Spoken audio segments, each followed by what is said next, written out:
Hello, everyone. Welcome back. We've got the album of the week going. It's called Music to Make Automobiles By.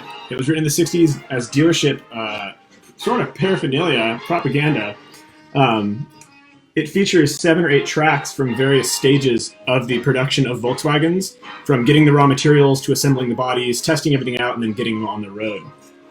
There's also sounds of Volkswagen, a little bit about the music that you're listening to. So a really awesome collector's item in stereo if you are interested in vinyl records or old Volkswagen stuff. So welcome to the office hours. Thank you, Mr. Halerude.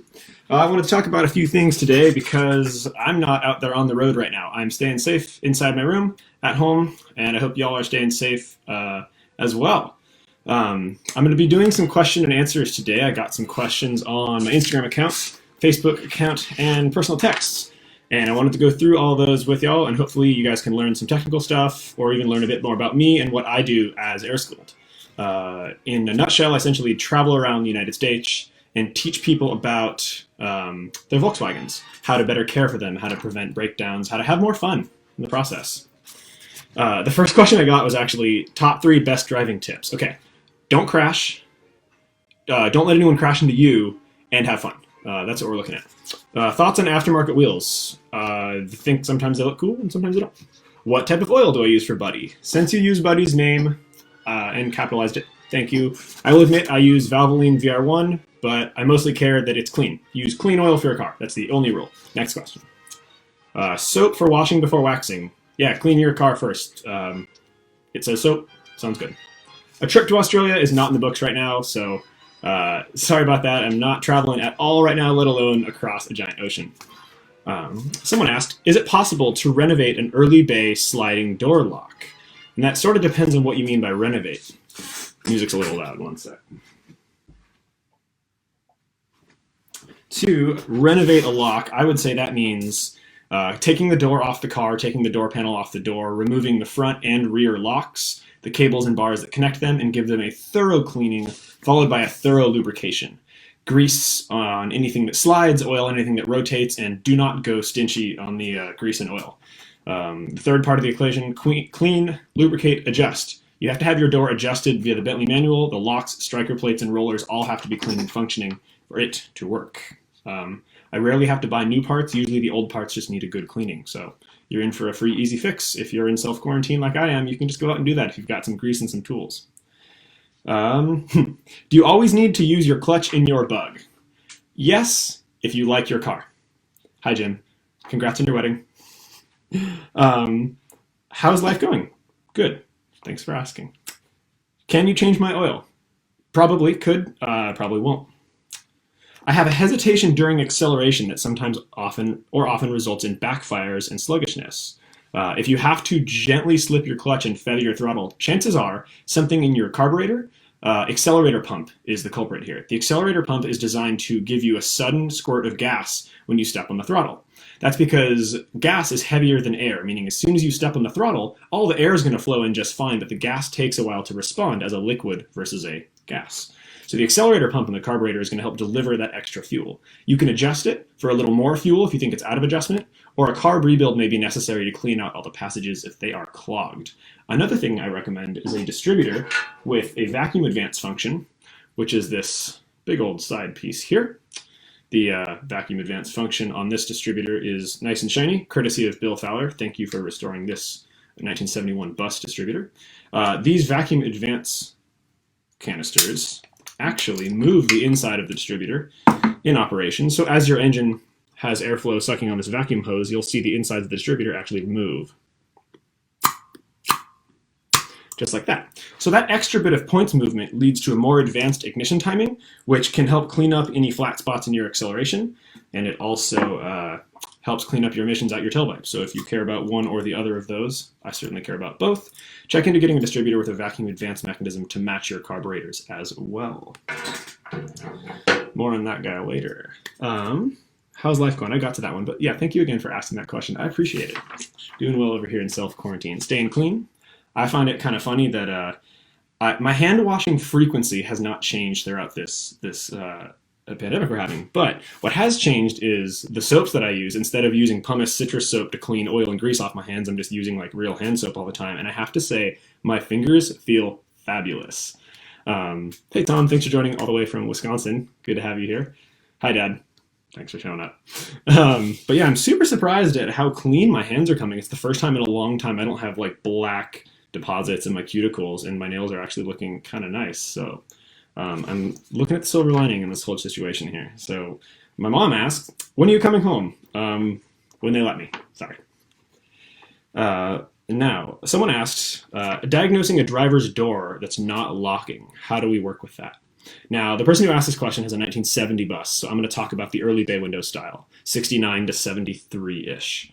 The actual locking is done in the inside door handle. So when you're sitting in the driver's seat on your left-hand side, whichever way that is for you on the screen, your left-hand side door lock, that's the actual locking mechanism that holds the door closed. So the first thing I'd recommend is take the outer door handle off the door, see if the mechanism that works, you'll have to push with your thumb on a little plate to get it to open. See if the mechanism works unlocking and locking, opening and closing the door from the inside handle first. That way you can see if the problem's in a sticky mechanism maybe in the door handle or a sticky mechanism in the inner handle. From there, I'd like to liberally douse the inside of the door latch mechanism with a nice penetrating oil like either PB Blaster or WD-40 penetrating oil, and then a few seconds later rinse it with an aerosol oil itself to lubricate the works. Hey everyone, thanks for joining us. Thank you for being here. I appreciate you watching.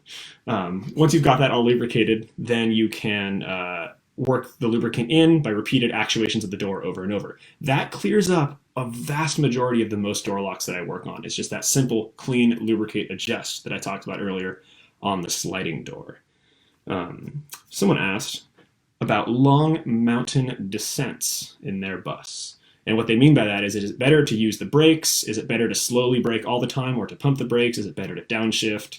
In any car, when you're descending a hill, the general rule of thumb is you should go down the hill in the same gear you came up the hill in. So if a mountain pass requires third gear to get up, you should probably use third gear to get down. That's going to take the strain off your brakes and prevent them from overheating. I will downshift in an automatic from third to second or even second to first if the hill warrants it. I don't like to be riding my brakes the whole time. I use a technique called cadence braking. When you're going down a steep hill, something that might overheat the brakes, I'll brake hard for a couple seconds and then relax for a couple seconds. Hard for a couple seconds and relax for a couple seconds. And this gives the drums time to breathe and time to cool down because I have four-wheel drum brakes, no power brakes, no discs, nothing like that on my car. So I have to be really careful with what I do to not overheat my brakes. That's on Buddy, my 1969 bus here. So hello, Dan from Spokane, Washington. Thanks for joining us. I think I've almost got all four corners of the country. Awesome. Hello, everyone. I'm doing a little Q&A right now because I've got some things to talk about as far as my summer tour. But I like this last question so much that I saved it for last. So Justin from San Marcos, thank you for this one. He says, how often should you usually drive before stopping to cool? And he implied letting your Volkswagen cool.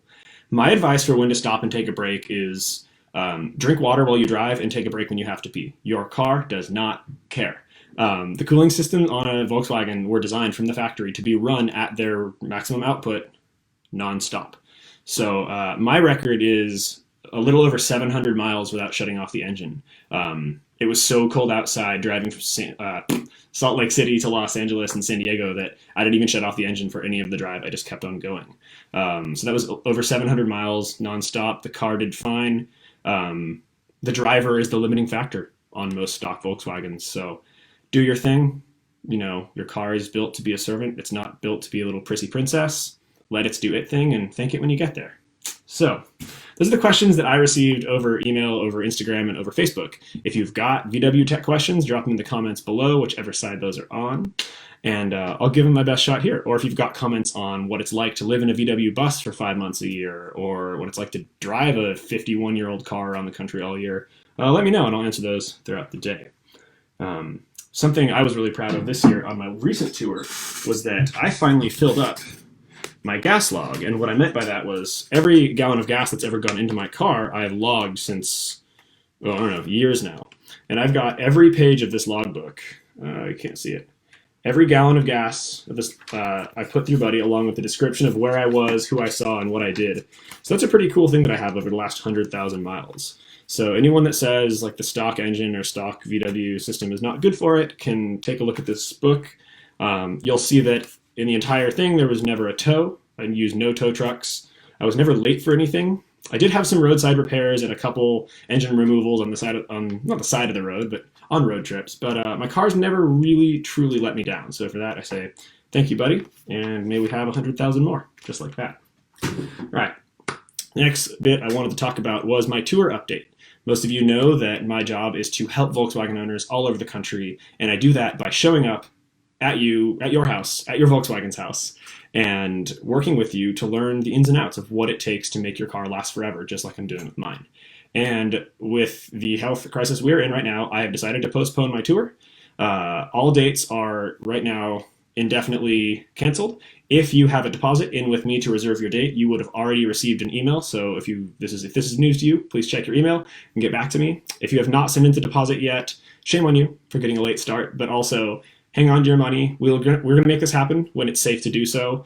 It would be irresponsible of me to be traveling around the country, seeing people working up close and personally, handling tools and parts together while there's still an ongoing health crisis. So thank you all for your patience. I really appreciate everyone that wants to work with me this summer because I want to work with you too. A small consolation prize is that right now I am offering technical help over Skype, FaceTime, Zoom, any kind of video chat or phone service you'd like to use. A typical conversation would be like, you tell me a question you're having with your car, like some of these questions I got today. It's things more in depth, like restoration techniques and restoration timelines and practices about what to do in which order. Ask me these questions in advance, and then we'll schedule a time where we can work on it together. I'll tell you what tools to prepare, I'll tell you what your workspace needs to be like, how long the job might take, and I'll walk you through it over the phone or over video. If it's something that I can do on my own car, I'll do it alongside you. So if we're doing a valve adjustment, I'll adjust my valves, and I'll show you exactly what I'm doing, so you can do yours on your end too. Rates and everything are posted on my website, so check those out. I've been doing this for about 4 years now, and I think most people have avoided lots of shop trips and lots of expensive bills by fixing small stuff on their own at home. So shout out to all my friends who have been taking care of me, letting me take care of them virtually with their bus over the video chats. So to brighten the mood a little bit after that announcement, which I'm, don't get me wrong, totally bummed about, but it is the right thing to do, I thought I would play a little something for everyone out there, all 21 of you. Thank you so much for turning up. Most of you know I am a musician. At least I have a degree in it. That counts for something. So it's important to wash your hands for 20 seconds, right? With a lathering soap, that is anything that cuts down on lipids. So something that bubbles up and makes the water nice and slimy. 20 seconds. How do you remember that? Someone saying baby sharks, like everyone saying happy birthday, but those people have already been so screwed over by the royalty checks that I thought we would sing something different. A little more time appropriate. 20 seconds. Here we go. There once was a gal from Pomona whose parents named her Ramona. She went out for a bite without any fright, and now she's got the corona. And now she's got the corona. 20 seconds. Sing it to yourself every time. All right. Thanks for listening there. So yeah, as a reminder, tell your friends if you are having Volkswagen issues, I am offering service at your home virtually through various video chat networks, Zoom, Skype, FaceTime, you know the deal. So thank you for watching. I'm going to leave that film, The Right Hand of Plenty, from our album of the week earlier. If you missed that, go back and watch the video from the beginning later. We were listening to Music to Make Automobiles by, A Symphony for Volkswagen Manufacturing by Harold Rood. Highly recommended for you vinyl fans to check it out if you can find a used copy. If you find a new copy in the wrapper, I will name my firstborn child after you if you give it to me. So, thanks for watching, everyone. I hope to see you next week. Prep the tech questions because I'm going to have even more. I'm going to leave you with a final tech help bit of the day. If you're getting your Volkswagen ready for out-of-winter storage preparations, check out my website where I have a resources tab. On the resources tab, there's a worksheet for winterizing your Volkswagen. It's got all the things you should do before you get it ready for storage, engine, electrical brakes, blah, blah, blah, blah, blah, and all the stuff you should do once it's time for spring driving. Even if you didn't winterize your Volkswagen like I recommend, check out the spring checklist for things that you should make sure to check before you drive. Last bit of tech tips for today. I also have, on that same resources tab, a complete air-cooled Volkswagen maintenance schedule list. This means every time you drive your car, you should be doing one thing. Every fuel stop, you should be doing these 6 things. Every 3,000 miles, blah, blah, blah, blah, blah, all the way down. This is a compilation of every known factory manual and repair book and sort of averaging out all their maintenance requirements. It looks like a lot, but most of these only take a couple seconds to do. So do check those out if you are looking for something free to do on your Volkswagen during your self-quarantine and social isolation. Thanks everyone for joining me. I hope to see you on the road, and stay safe out there. Bye.